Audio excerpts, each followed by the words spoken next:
Good morning, guys. So we're going to be graphing log functions. This is using a different method than the last video. So different than method number 1, this second method, we're going to basically transform our function first so that we have a new origin, and then we are going to plot our new points from our parent function. Okay, so for this first one, I'm going to do the same problems as I did for method number 1 so that we can see that the answers do come out the same. It's just a different way of getting there. So for this one, x plus 6 and then minus 5 describe the transformation that our graph will go through. So for x plus 6, instead of transforming our graph 6 to the right, we're going to transform 6 to the left. So it'll be at negative 6. And this minus 5 tells us that we're going to transform down 5. So here we have negative 6 and we're going to go down 5. I'm going to represent that point with an open circle. So this point is negative 6, negative 5. And this is basically like our new origin. Okay, and so from looking at this inside, we can also figure out our vertical asymptote. So when we set it to 0, we find that x has to equal 6 or negative 6. That's okay. So x plus 6 equals 0. So negative 6 plus 6 equals 0. So that's our vertical asymptote.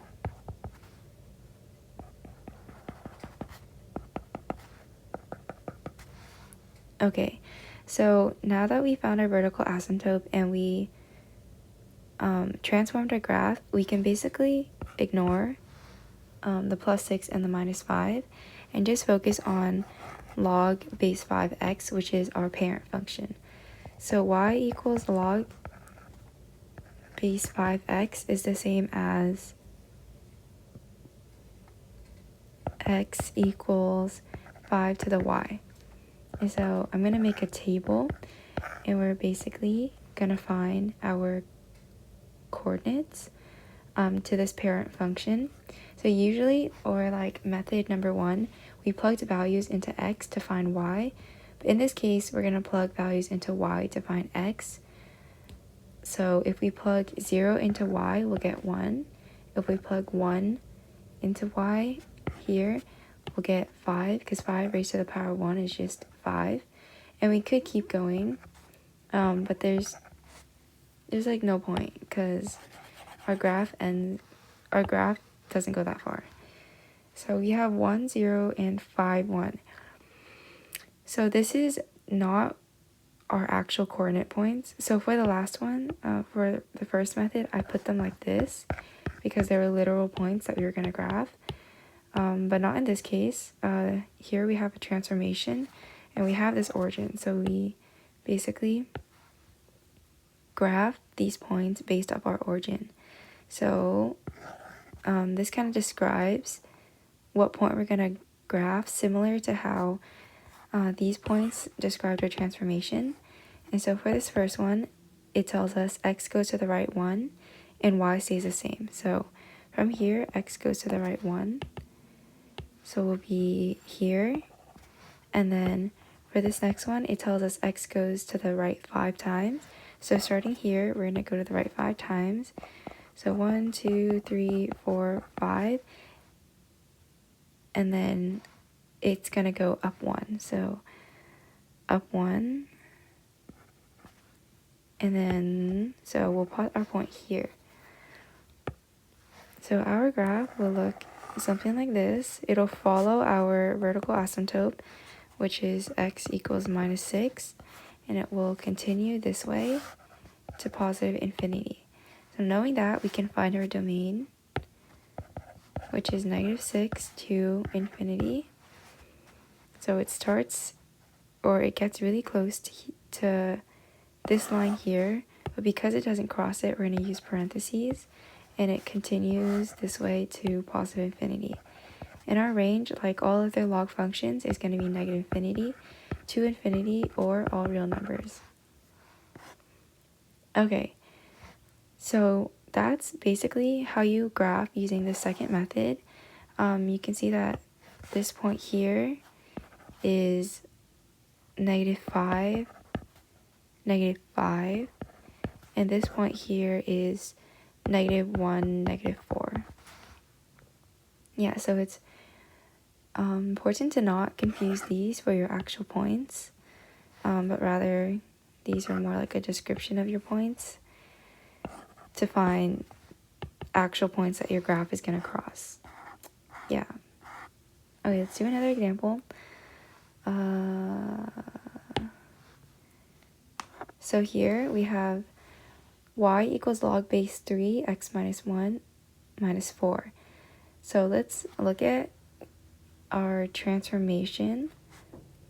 This tells us it's going to go to the right one because it does the opposite. So it's going to go to the right one starting at the origin. So we're going to be at 1 for x, and then it's going to go down 4. So 1, 2, 3, 4. And so we'll have a point here, which is negative or positive 1, -4. That's basically like our new origin. And we also know that our vertical asymptote is going to be 1, because x minus 1 set to 0 means that x has to equal 1. Okay, now we can disregard these and then just focus on our parent function here. So y equals log base 3 x is the same as x equals 3 to the power of y. So this is in log form or logarithmic form, and this is it in exponential form. And writing in exponential form just makes it easier for us to plug in values and find values. So I always like to start with 0 and 1 because it's the easiest. Anything raised to the power of 0 is just 1, and then 1 or 3 raised to the power of 1 is just 3. And so we're going to start from our origin. And let's see this, it's describing it as to the right 1, and then it stays the same. So we're going to go to the right 1, and just going to stay the same. So it's going to be there. And then for this one, it's going to go to the right 3 times, and it's going to go up 1. So you have 1, 2, 3, and then up 1. And so you have this point here.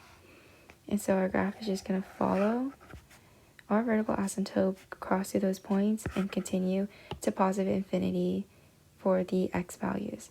And that tells us our domain is 1 to infinity, and our range, which refers to the y-axis, our values for the y-coordinates will always be infinity to infinity or all real numbers. Okay, let's do this one down here. This is like the same as up here, sort of. Oh, the parent function is the same, so we can actually, this is the parent function. The parent function is the same, so we can actually just use the same table. The difference is our transformation. And so let's see what this is describing to us. So you have x minus 1, and then you have minus 1. So x minus 1 tells us it'll go to the right 1, and then that also tells us our vertical asymptote. Oh, yeah, vertical asymptote. And then it's going to go down 1. So we have this point right here, and that's like our new origin.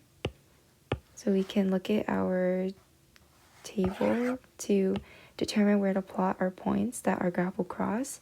So this tells us it's going to go to the right 1, and it's going to stay the same. Here it's going to tell us, here it's telling us to go to the right 3 and then up 1. So the first point is going to be right here, and then second point, it's going to go to the right 3 times, 1, 2, 3, and then it's going to go up 1. And so we have this point here. And our graph is going to follow the vertical asymptote and cross to those 2 points and continue to positive infinity, which tells us our domain, which is 1 to infinity, and our range, which is like always all real numbers for log functions. Okay, and then last one, There is no y-intercept or transformation about the y-axis. There's just x plus 1 for the x-axis, which tells us x is going to go to the left 1, and that's going to be like our new origin, and that's also our vertical asymptote. So our vertical asymptote is x equals minus 1. Now we can disregard that and focus on this parent function. So y equals log base 6x is the same as x equals 6 raised to the power of y. So like earlier, or like previous problems, I'm going to plug 0 and 1 into the exponent, and then from that I'm going to get 1 and 6. And so this tells us we're going to go to the right one and stay the same. So to the right one will end up here.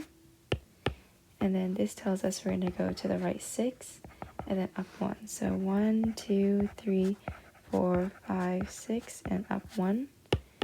So we'll be right here. And then when we graph that, we're going to follow the vertical asymptote and cross those 2 points, continuing to positive infinity. So our domain is starting at this vertical asymptote, but not including it, -1 to infinity. And then our range is all real numbers. Okay, so that's basically how you graph logarithmic functions using this method. You can double check if it's correct by looking at the function, and you can see that our y, or the value, positive or negative, in front of the log basically represents your coordinates for your y values, and then whatever's in front of the x represents your coordinates for your x values. And so here we see y is positive, or y is positive, and then we see that x is also positive. And so when I write it as like a coordinate pair, positive and positive tells you that your graph is going to be going towards quadrant number 1 on your coordinate plane. So if you look at like your graph, it was transformed down 5 and to the left 6, but if I like moved it back, this is a very rough sketch, but let's say I moved it back up 5, this is like very, very rough, and then to the right 6, I don't know, it'll be going towards quadrant 1 basically. And that's the case for all of these. You can see they're all going in this like direction. They're all going towards coordinate or quadrant 1, because all the x and y values or coordinates are represented by positive numbers. So see positive, positive, positive, positive, positive, and positive. So yeah, this is method number 2 for graphing log functions. It's different than method 1 because you transform first, and then you get this table that will give you kind of a guide to graph your points, which are the actual coordinate points. So if you do this method, just don't forget that this is not actually your points. Method number 1 will just give you the points, and the transformation is kind of already embedded into it, which is why I like that method better. But this one works too. I don't think we learned either of them in school, but they're both useful and they're both very good. Bye, guys!